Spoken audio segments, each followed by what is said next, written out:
मित्रों, जो स्त्रियां रात में अपने पति के पास नहीं सोती, ये 3 बातें कान खोल कर सुन लें। मित्रों, आज की जो कहानी है वह बहुत ही गंभीर है। इसे प्रत्येक स्त्री को अवश्य सुनना चाहिए।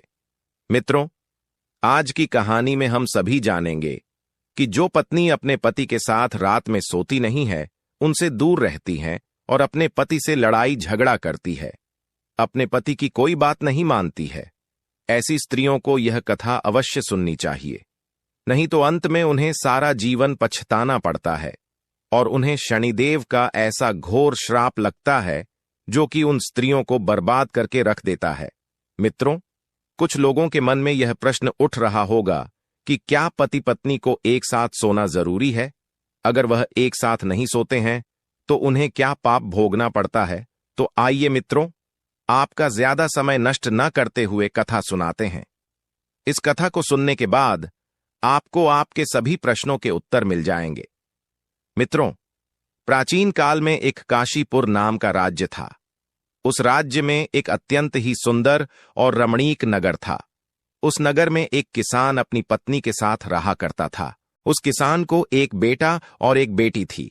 किसान की पत्नी देखने में बहुत ही सुंदर और रूपवान थी, जिसके कारण किसान अपनी पत्नी पर सदैव नजर रखता था। अगर किसान के घर पर कोई भी पुरुष आ जाता था और उस पुरुष की दृष्टि किसान की पत्नी पर गलती से भी पड़ जाती थी, तो वह पुरुष उस किसान की पत्नी की सुंदरता को देखकर उस पर मोहित हो जाता था। मित्रों, एक दिन की बात है। शाम हो चुकी थी और कुछ घंटे बाद रात्रि का तीसरा पहर प्रारंभ हो गया।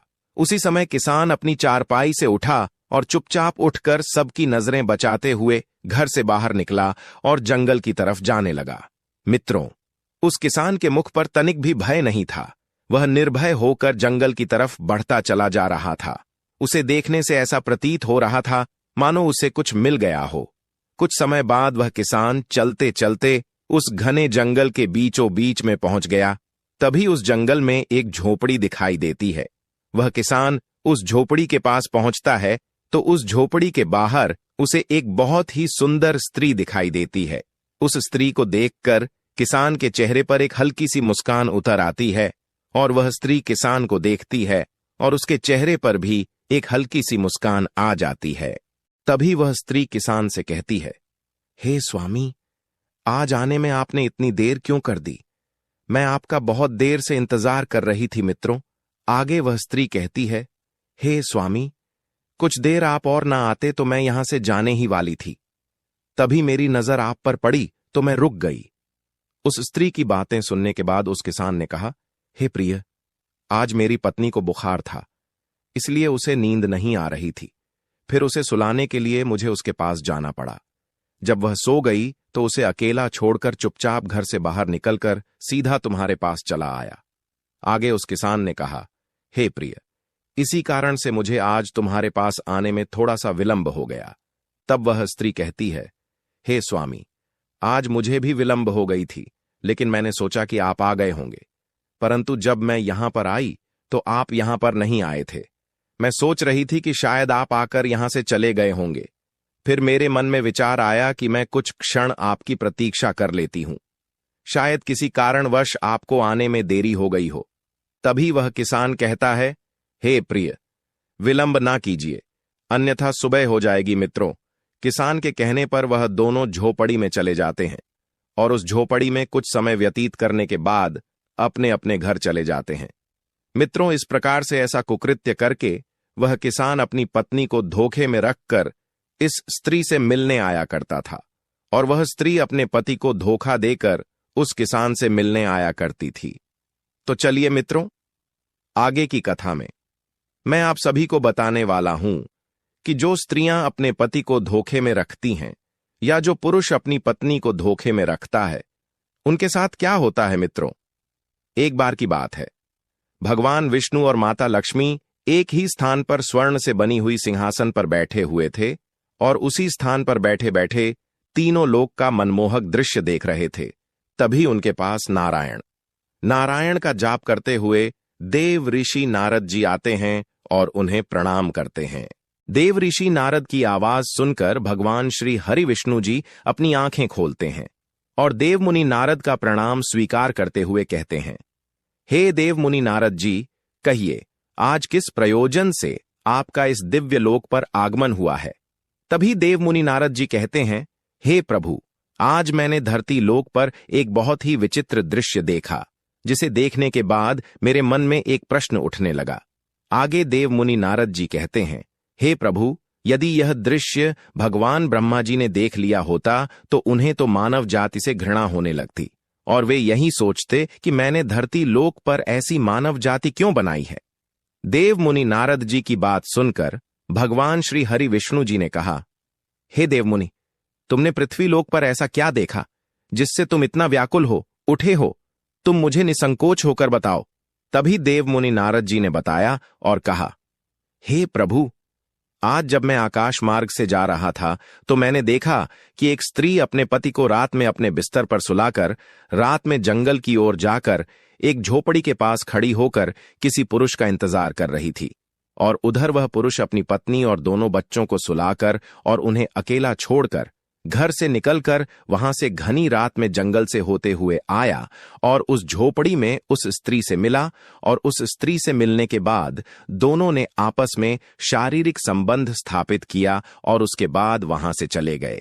मित्रों, आगे नारद जी कहते हैं, हे प्रभु, यह दृश्य देखकर मेरे मन में यह जानने की इच्छा हुई कि इस कलयुग में स्त्री पुरुष अपने पति पत्नी को धोखा क्यों दे रहे हैं, उनके साथ ऐसा विश्वासघात क्यों कर रहे हैं। हे प्रभु, वह कौन सी स्त्रियां होती हैं जो अपने पति को अपने पास सोने नहीं देती हैं? ऐसी स्त्रियों को कौन सा पाप भोगना पड़ता है? और वह कौन सी स्त्रियां होती हैं जो अपने जीवन में यदि यह 3 गलतियां करती हैं तो उन्हें जीवन भर पछताना पड़ता है और उन्हें जीवन भर रोना पड़ता है? देव मुनि नारद जी की बात सुनकर भगवान श्री हरि विष्णु जी कहते हैं, हे देव ऋषि, आपने यह प्रश्न पूछकर समस्त मानव जाति का कल्याण किया है। आज मैं आपके इन सभी प्रश्नों का उत्तर एक अलौकिक कथा के माध्यम से देने जा रहा हूं, जिसे सुनने के बाद तुम्हें तुम्हारे सभी प्रश्नों के उत्तर मिल जाएंगे। मित्रों, कथा सुनाते हुए भगवान विष्णु जी कहते हैं, हे देव मुनि नारद, एक समय की बात है, किसी गांव में एक व्यापारी रहता था। उसका एक पुत्र था जिसका नाम देवांतक था। वह व्यापारी बहुत ही धनवान था, उसके पास बहुत धन था, क्योंकि वह व्यापारी अपने व्यापार में बहुत ही ज्यादा मेहनत करता था, और इस मेहनत के चलते वह व्यापारी बहुत धन इकट्ठा कर चुका था। वह व्यापारी अनाज कम दामों में खरीदता था और बैलगाड़ी पर लादकर शहर में ले जाकर अन्य बड़े व्यापारियों को ऊंचे दामों में उस अनाज को बेच देता था। इस प्रकार से धीरे धीरे वह बहुत धनवान बन गया था। मित्रों, उस व्यापारी की जो पत्नी थी वह देखने में बहुत ही ज्यादा सुंदर और रूपवान थी, और वह व्यापारी अपनी पत्नी से बहुत प्रेम करता था। इसलिए वह व्यापारी अपने व्यापार से जो भी धन कमाता था वह पूरा का पूरा धन अपनी पत्नी के हवाले कर देता था, और वह व्यापारी अपने इकलौते बेटे देवांतक से बहुत प्रेम करता था। वह जो भी कहता था व्यापारी लाकर उसे दे देता। उस व्यापारी के प्यार के कारण धीरे धीरे उसका बेटा बिगड़ने लगा और उसने गलत बच्चों की संगत पकड़ लिया और वह बर्बाद हो गया। मित्रों, कहते हैं कि अधिक आजादी से या तो इंसान बिगड़ जाता है या फिर बन ही जाता है, किंतु बिगड़ता ज्यादा है और बनता कम ही है। मित्रों, उस व्यापारी के पुत्र के साथ यह हुआ कि वह बिगड़ गया।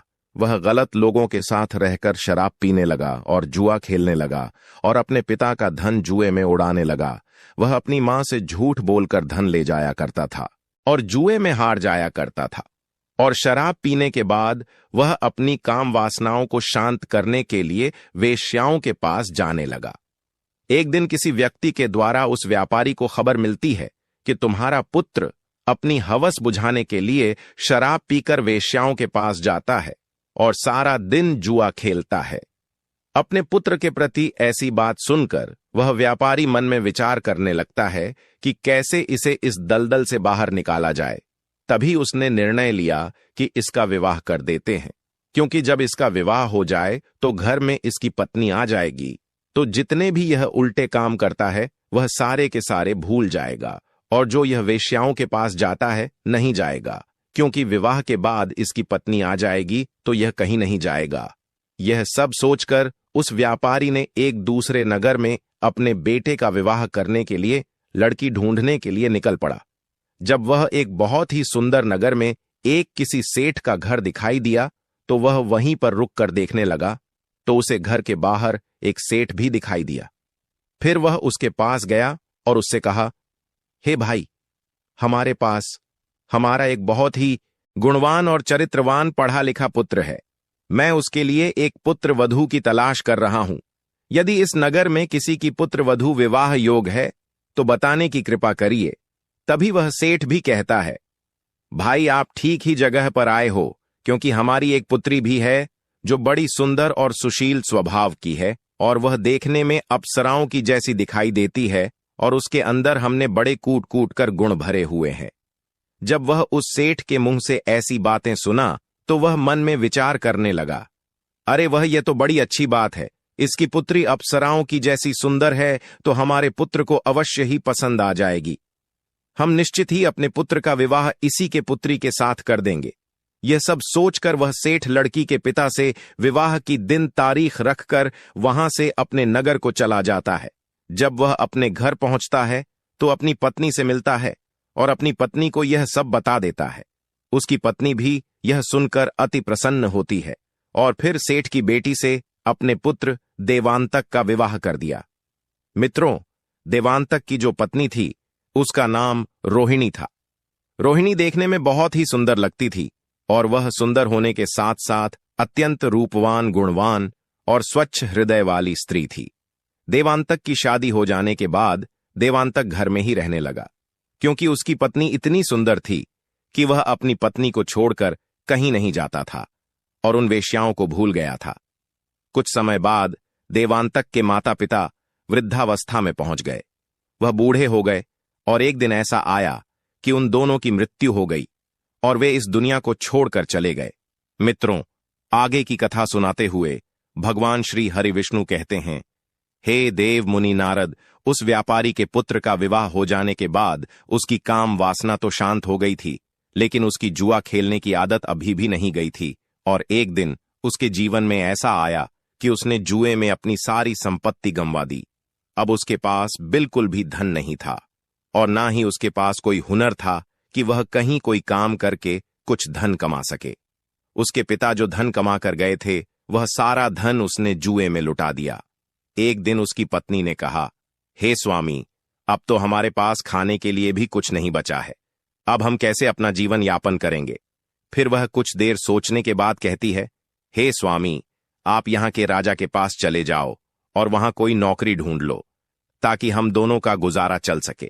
मित्रों, आगे भगवान विष्णु जी कहते हैं, हे देव मुनि नारद, उस राजा के पास यदि कोई व्यक्ति नौकरी मांगने के लिए जाता था तो वह राजा सबसे पहले उस व्यक्ति से पूछता था कि तुम क्या कर सकते हो। अगर तुम्हारे पास कोई अच्छा हुनर है तो तुम्हें नौकरी दी जाएगी, अन्यथा उसे बाहर निकाल दिया जाता था। मित्रों, इस संसार में मनुष्य का ज्ञान ही उसकी पहचान होती है और व्यापारी के पुत्र देवांतक के पास इसमें से कुछ भी नहीं था। न उसके अंदर कोई गुण था, न कोई ज्ञान था, न उसके पास कुछ भी धन बचा था और न उसके पास कोई हुनर था। इसलिए वह अपने जीवन के एक ऐसे मोड़ पर पहुंच गया था जहां पर मनुष्य को केवल पछतावा ही होता था। धीरे धीरे जैसे तैसे करके समय बीतता गया।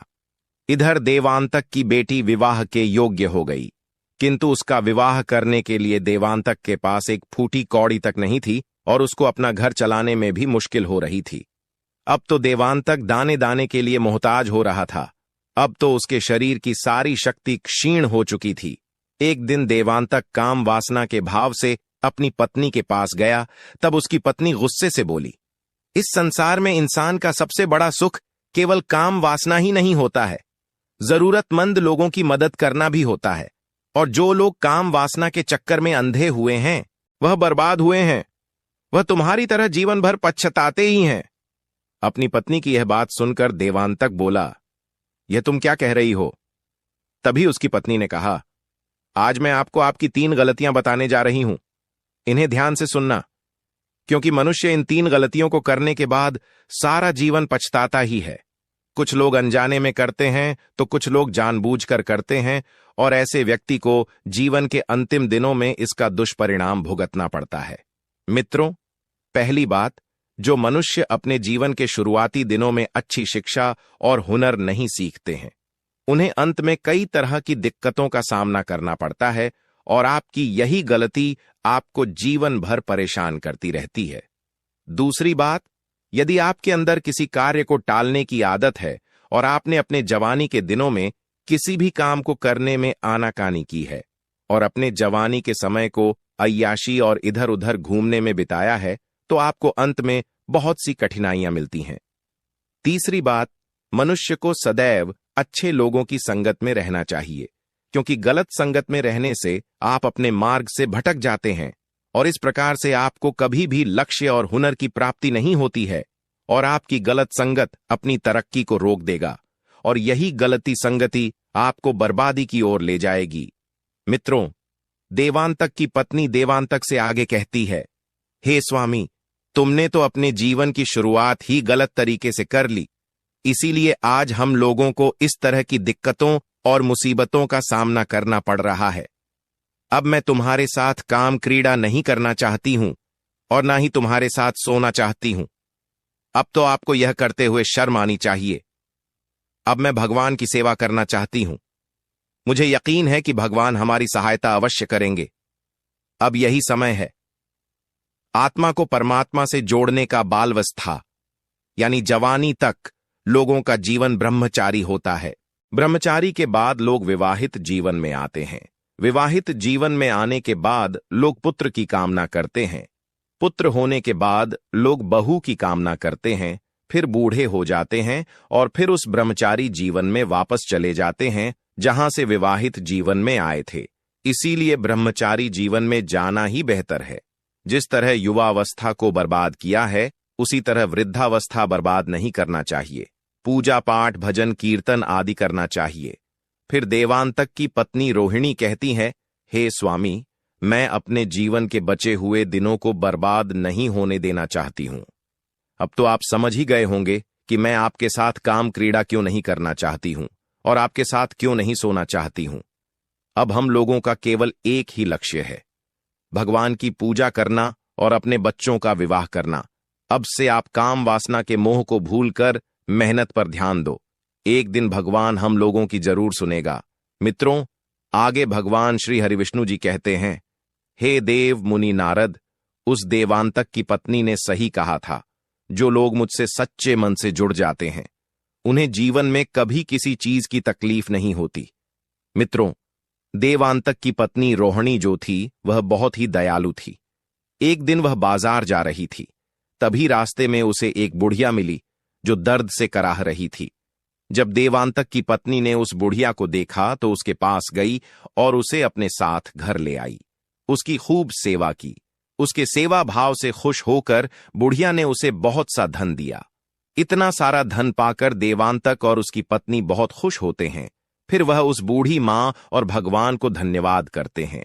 फिर वह बूढ़ी औरत देवांतक के घर पर ही रहने लगती है। देवांतक ने उस धन से अपनी बेटी का बहुत धूमधाम से विवाह कर दिया और हंसी खुशी से पूरे परिवार में रहने लगता है। आगे भगवान विष्णु कहते हैं, हे देव मुनि नारद, उस बूढ़ी मां के धन से देवांतक के परिवार में सुधार तो आ गया, किंतु कुछ समय बाद देवांतक फिर से गलत संगत में पड़ गया। एक दिन वह शराब पीकर घर आया और काम वासना के भाव से अपनी पत्नी के पास गया। तभी उसकी पत्नी ने उसको अपने पास सोने से मना कर दिया। फिर वह रात्रि में अपनी पत्नी को सुलाने के बाद गांव से बाहर एक झोपड़ी में जाकर के दूसरी स्त्री से मिलता है और अपनी काम वासना को शांत करता है। उसके बाद वह दोनों अपने अपने घर चले जाते हैं। मित्रों, फिर आगे भगवान श्री हरि विष्णु जी कहते हैं, हे देव मुनि नारद, आपने पृथ्वी लोक पर जो दृश्य देखा था वह इन्हीं दोनों का था। मित्रों, स्त्री को अचानक से अपने पति का त्याग नहीं करना चाहिए। जिस तरह से देवांतक की पत्नी ने किया था वह गलत था, क्योंकि एकदम से जो स्त्री अपने पति के साथ सोना छोड़ देती है और उसके साथ काम क्रीड़ा करना बंद कर देती है तो उसका पति जो है वह गलत रास्ते पर निकल ही जाता है। इसलिए प्रत्येक स्त्री को चाहिए कि वह अपने पति को धीरे धीरे सही रास्ते पर लाए। किसी को भी एकाएक सही नहीं किया जा सकता है। अब मैं स्त्रियों के लिए 3 महत्वपूर्ण बातें बताता हूं जो स्त्री को नहीं करनी चाहिए। नंबर 1, स्त्री को अपने पति के साथ रात्रि में विश्राम करना, उसके साथ सोना बिल्कुल बंद नहीं करना चाहिए, एकदम से नहीं छोड़ना चाहिए। और जो स्त्रियां अपने पति के साथ रात्रि में सोने से इनकार करती हैं, तो वह पति जो है फिर दूसरी स्त्रियों की तलाश में निकल ही जाता है। इस प्रकार वह गलत होकर शराब भी पीना शुरू कर देता है। यदि दूसरी स्त्री उसे नहीं मिलती है तो वह वेश्याओं के पास जाने लगता है। इसलिए स्त्री को चाहिए कि वह अपनी पति के साथ रात्रि में सोने का बिल्कुल ही त्याग ना करे। नंबर 2, स्त्री को यह भी चाहिए कि वह अपने पति से सदैव प्रेम से बात करें, उनकी बात माने, और पुरुष को भी चाहिए कि वह अपनी पत्नी का सभी चीजों में सहयोग करें। जो स्त्री अपने पति की सारी इच्छाएं पूर्ण करती है, वह एक दिन अपने पति को सही रास्ते पर ला करके खड़ा कर देती है और उसके साथ खुशहाल जीवन व्यतीत करती है। जो पति पत्नी एक दूसरे के सुख दुख को समझते हैं, उनके जीवन में कभी कोई परेशानी नहीं आती है। उनके घर में कभी भी अन्न और धन की कोई कमी नहीं होती है। ईश्वर की कृपा दृष्टि सदैव उन पर बनी रहती है। तो मित्रों, हम उम्मीद करते हैं कि इस कहानी के द्वारा आप लोगों को पता चल गया होगा कि स्त्री को अपने पति के पास कब सोना चाहिए और कब नहीं सोना चाहिए, और उन्हें गलत रास्तों से कैसे निकालना चाहिए। मित्रों, हम अपनी सभी माताएं एवं बहनों से हाथ जोड़कर निवेदन करते हैं कि यदि आपके पति भी गलत रास्ते पर चले गए हों, तो आप इस कहानी में बताई गई बातों को ध्यान से सुनकर अपनाइए। उनके पति भगवान विष्णु और माता लक्ष्मी की कृपा से निश्चित ही गलत रास्तों से, गलत संगतियों से निकलकर बाहर आ जाएंगे और वह अपने घर परिवार और बीवी बच्चों की देखभाल करना शुरू कर देंगे। फिर कभी वह गलत रास्ते पर नहीं जाएंगे।